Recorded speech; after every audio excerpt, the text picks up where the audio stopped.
வணக்கம் நண்பர்களே. நம்ம வீட்ல தினமும் பயன்படுத்தப்படும் ஒரு சாதாரண பொருள் எலுமிச்சை. காலையில எழுந்ததும் எலுமிச்சை தண்ணீர், சாப்பாட்டில் எலுமிச்சை, டயட்டில் இருப்பவர்கள் எலுமிச்சை டீடாக்ஸ் ட்ரிங்க், இப்படினும் ஆரோக்கியத்தின் ராஜா மாதிரி எல்லாரும் பயன்படுத்துற இந்த எலுமிச்சை சில உணவுகளோடு சேர்த்து சாப்பிட்டா உடம்புக்கு மிகப்பெரிய பாதிப்பை ஏற்படுத்தும்.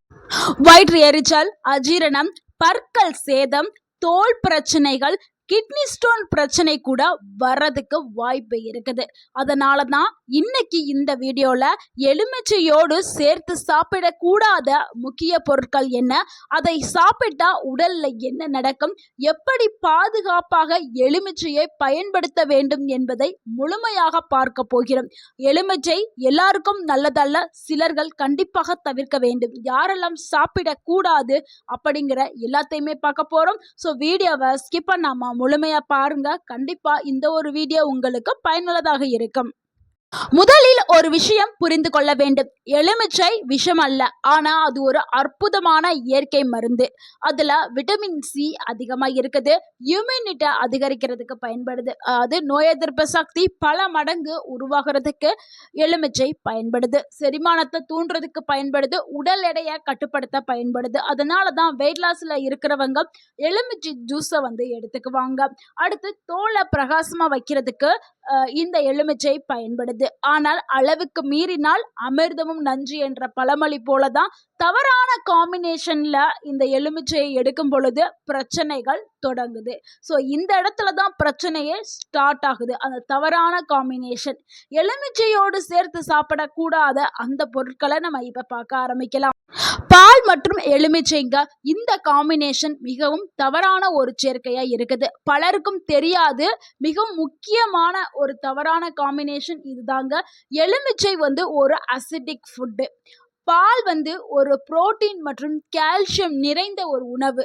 இந்த ரெண்டுமே சேரும் போது என்ன ஆகும்னா பால் உடனே கெட்டியாக மாறிடும், அதாவது தயிரா மாறிடும். வயிற்றுக்குள்ள போனோன்னே மிகப்பெரிய பிரச்சனைகளை ஏற்படுத்தும். இதனால வயிற்றுல வாய்வு, உப்பசம், வயிறு வீக்கம், ஃப்ளோட்டிங், கேஸ், இன்டைஜஷன், ஸ்டொமக் டிஸ்கம்ஃபோர்ட்னு பல பிரச்சனைகள் வரலாம். சிலருக்கு வாந்தி, லூஸ் மோஷன் கூட வரலாம்.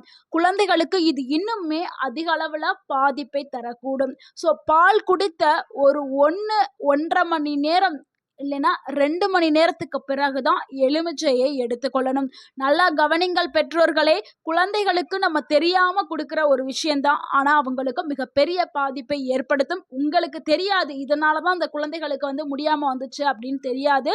பால் குடித்து ஒரு 2 மணி நேரம் கழிச்சு நீங்க லெமன் ஜூஸோ இல்ல வேற ஏதாவது சிட்ரிக் உள்ள பழங்களை கொடுக்கறது, ஆரஞ்சு பழம், இந்த மாதிரியான சாத்துக்குடி, ஆரஞ்சு, இந்த மாதிரி பழங்களை கொடுக்கறது ரொம்பவே நல்லது.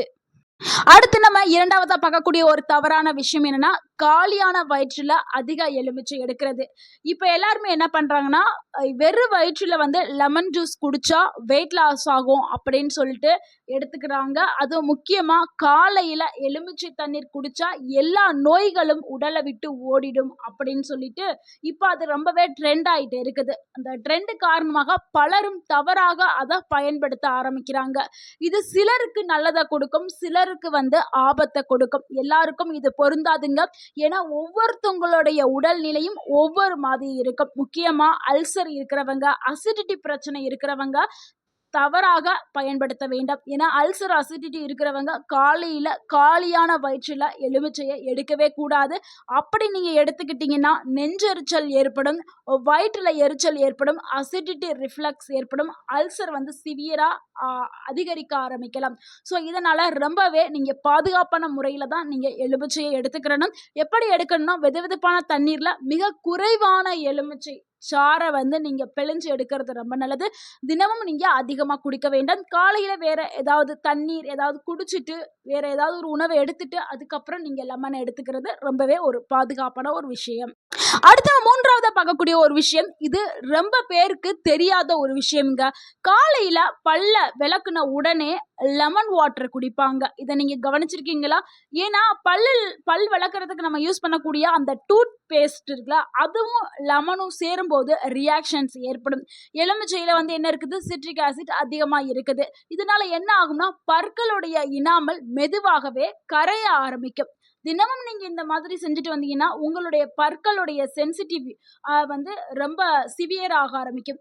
பல் கூச்சம், அந்த எனாமல் எல்லாமே தேஞ்சு போறது, குளிர்ச்சியாவோ இல்ல சூடாவோ சாப்பிட்டீங்கன்னா வலி ஏற்படும். எனாமல் வந்து ரொம்பவே கரைக்கப்படும். ஸோ இனாமல் டேமேஜ் ரொம்ப அதிகமாக்கப்படும். ஸோ இந்த ஒரு தவறை வந்து இனிமே செய்ய வேண்டாம். என்ன செய்யணும்னா ப்ரஷ் பண்ணி ஒரு 30 நிமிஷம் கேப் விட்டுட்டு தான் நீங்க லெமன் ஜூஸை எடுக்கணும். எல்லாரும் என்ன பண்றாங்கன்னா, ப்ரஷ் பண்ணி முடிச்ச உடனே காலையில வெறும் வயிற்றுல குடிச்சாதான் நல்லதுன்னு உடனே அடுத்த ஸ்டெப் வந்து பண்ணி குடிக்கிறாங்க. அது மிகவும் தவறானது. உங்களுடைய இனாமல் வந்து பாதுகாக்கணும் அப்படின்னா நீங்க அந்த ஒரு தவறை செய்யாதீர்கள். அடுத்து நம்ம 4வது பார்க்கக்கூடிய ஒரு விஷயம் என்னன்னா, அதிகமான உப்பு பிளஸ் எலுமிச்சை. இதை வந்து நம்ம எடுக்கவே கூடாது. பலரும் என்ன பண்றாங்கன்னா, லெமன் ஊறுகாய், லெமன் சால்ட் சோடா இதெல்லாம் அதிகமா சாப்பிடுவாங்க. இந்த காம்பினேஷனால பிரச்சனைகள் வரும். சோடியம் அளவு அதிகரிக்கும். சோடியம் வந்து என்ன, இப்போ ப்ராசஸ்டு பண்ண ஃபுட்டில் வந்து ஆல்ரெடி உப்பும் சோடியம் இதெல்லாமே கலந்துருப்பாங்க. இதனால சோடியம் அளவு அதிகரிக்கும், அசிடிட்டியும் கூடும். இதனால பிபி அதிகரிக்கும். அடுத்து வந்து கிட்னியில் ப்ராப்ளம் வரும். ஸோ சிலருக்கு வந்து இதனால ஹெட்டேக்கு இந்த மாதிரியான பிரச்சனைகள்லாம் வரும். ஸோ முக்கியமாக குறிப்பாக யாரெல்லாம் இதெல்லாம் தவிர்க்கணும்னா, பிபி இருக்கிறவங்க, கிட்னி ப்ராப்ளம் இருக்கிறவங்க, வயசானவர்கள் இந்த காம்பினேஷனை வந்து தவிர்க்கணும். அடுத்து நம்ம 5வதா பார்க்கக்கூடிய ஒரு விஷயம் என்னன்னா, சில மருந்துகளுடன் எலுமிச்சையை எடுக்கிறது மிகவும் தவறான ஒரு சேர்க்கை. இது ரொம்பவே ஒரு முக்கியமான பகுதி. சிலர் என்ன பண்ணுவாங்கன்னா, மெடிசன்ஸ் எடுத்துட்டு இருப்பாங்க, திடீர்னு ரொம்ப சோர்வா மயக்கமா வருதுன்னு சொல்லி ஸோ மாத்திரை எடுத்துக்கிட்டு இருக்கும்போது அதிகமா எலுமிச்சை ஜூஸ் நீங்க எடுத்தீங்கன்னா அந்த மாத்திரை மருந்தோடைய உறிஞ்சும் திறன் வந்து மாறலாம், அசிடிட்டி அதிகரிக்கலாம். குறிப்பா அசிடிட்டி மாத்திரை மருந்து எடுக்கிறது, அது கூட லெமன் எடுக்கிறது, ஆன்டிபயாட்டிக், பிபி மெடிசன்ஸ் இதெல்லாம் எடுக்கும் பொழுது எலுமிச்சையை தவிர்க்கிறது ரொம்பவே நல்லது. அப்படின்னா எலுமிச்சையை சாப்பிடவே கூடாதா இல்லையா அப்படின்னு நீங்க கேட்பீங்க. ஆனா சரியான முறையில எடுத்துக்கிட்டா மிகவுமே நல்லதுங்க. சரியான முறையில எப்படி எடுக்கிறது அப்படிங்கிறத பார்த்துடலாம். அளவா எடுத்துக்கிறேங்க. தினமும் ஒரு எலுமிச்சை பழம், அதுல ஒண்ணுல பாதிங்கிறதே உங்களுக்கு போதும். வெறும் வயிற்றுல அதிகமா எடுக்கவே எடுக்காதீங்க. பற்களை பாதுகாக்கிறதுக்கு ஸ்ட்ரா பயன்படுத்தி நீங்க ஜூஸை குடிக்கிறது ரொம்பவே நல்லது.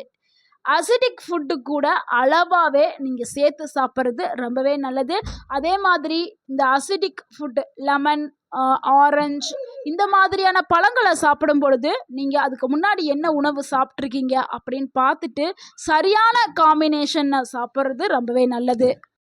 யாரெல்லாம் எலுமிச்சையை வந்து கவனமாக எடுக்க வேண்டும் இல்லைன்னா தவிர்க்க வேண்டும் அப்படிங்கிறத பார்க்கலாம். அல்சர் இருக்கிறவங்க, கிட்னி டிசீஸ் இருக்கிறவங்க, சிவியரா அசிடிட்டி இருக்கிறவங்க, பற்களில் அந்த உணர்ச்சி ஒன்று சூடாக குடித்தாலோ இல்லை குளுமையாக குடித்தாலோ ப்ராப்ளம் வரும்ல, இவங்க எல்லாருமே எலுமிச்சையை தவிர்க்கிறது ரொம்பவே நல்லது.